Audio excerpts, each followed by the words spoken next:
to, but maybe you've changed my mind.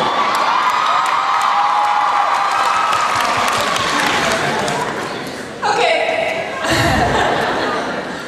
Next question. From that preview that we just showed that I hope we get to see again, was that blonde hair behind Suki and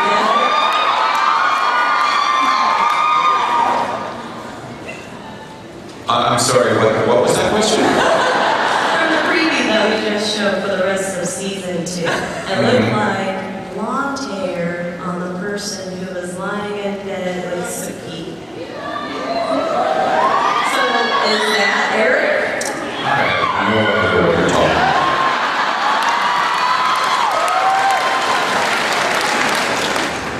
Alright, my question is for Alex. I want to ask, what's it like to transition from Sweden's media industry to America's media industry? If this was in Sweden, this would be in a barn. With about 35 people. And about 25 of that would be named Score.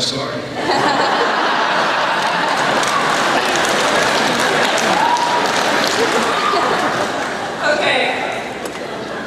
This question's for Alan. I want to know how you make the musical choices for the credits, because you're really clever.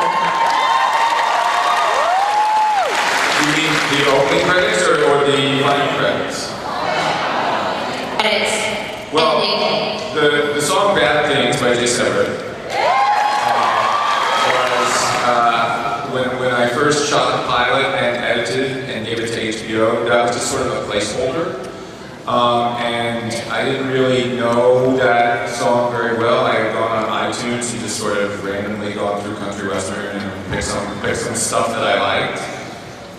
What's interesting is as we put the title sequence together, we had a lot of other options. We had some people write things specifically for it, and nothing ever worked as well as Jason's song. So that's the one we ended up with because it just kind of was perfect. In terms of the end credits, I worked with a very, very talented music supervisor named Gary Kallenmeyer, who also did the same job on 1600. He brings us very, interesting choices. Sometimes the writers will put a choice in the script, sometimes we'll use that choice, sometimes that choice will end up costing $85,000, so we won't use that choice. And sometimes we'll pick the writer's choice, but it just doesn't fit, it doesn't feel right. And so Gary is the guy who brings in all the options that we choose at that point. And we try to pick something that is appropriate, both content-wise in terms of the lyrics to the episode that has preceded it, but also in terms of musically the emotions, the emotion that it sort of sells.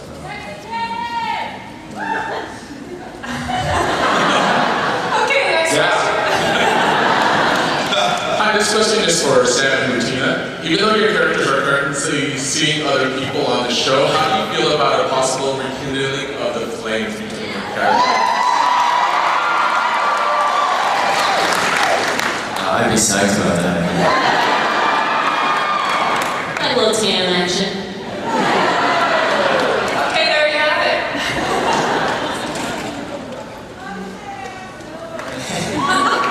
First of all, Stephen Moyer, you will always be Prince Valiant to me.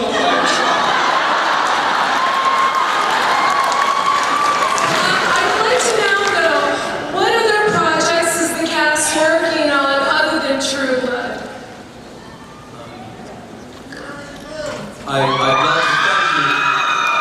thank you very much for the Prince Valiant reference. For those of you who don't know, I had to have a ridiculous mullet in 1997 and ride around on a horse and do very silly things with mechanical crocodiles.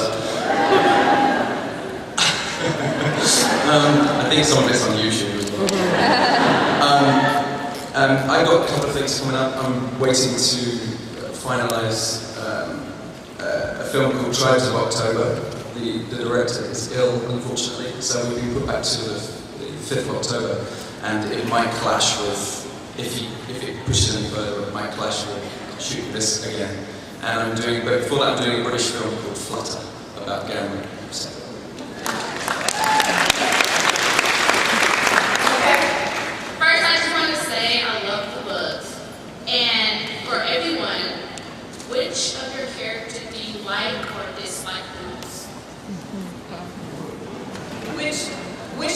What about your character? Yeah, what about your characters you like or dislike the most? So let's just pick one person to answer that.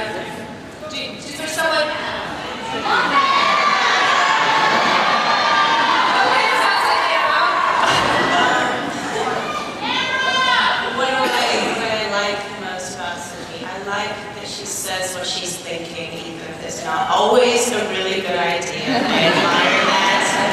I like that she kind of, jumps in and gets involved, even though it usually gets her into trouble, but she really means well. What do I not like about her? Well, if Charlene and the creators had written her as a non-natural blonde, I would be spending a lot less time at the hair salon, getting my roots retouched. And my hair would be probably a little bit longer because it's gradually getting shorter as the ends break off because I am a fake blonde, obviously. But aside from that, Suki and I get along great.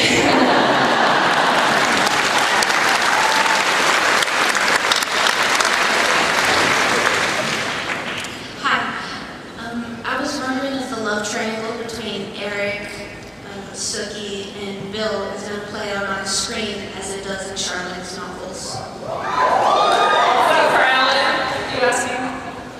You want to take that? Yes.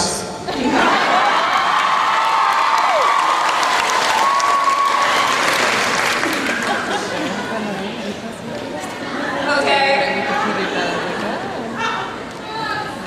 Alright. Hello. Has the portrayal of your character been influenced by the books? Who are you asking?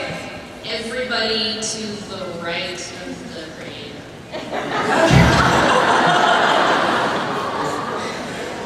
Okay, well, Anna, do you want to try this one?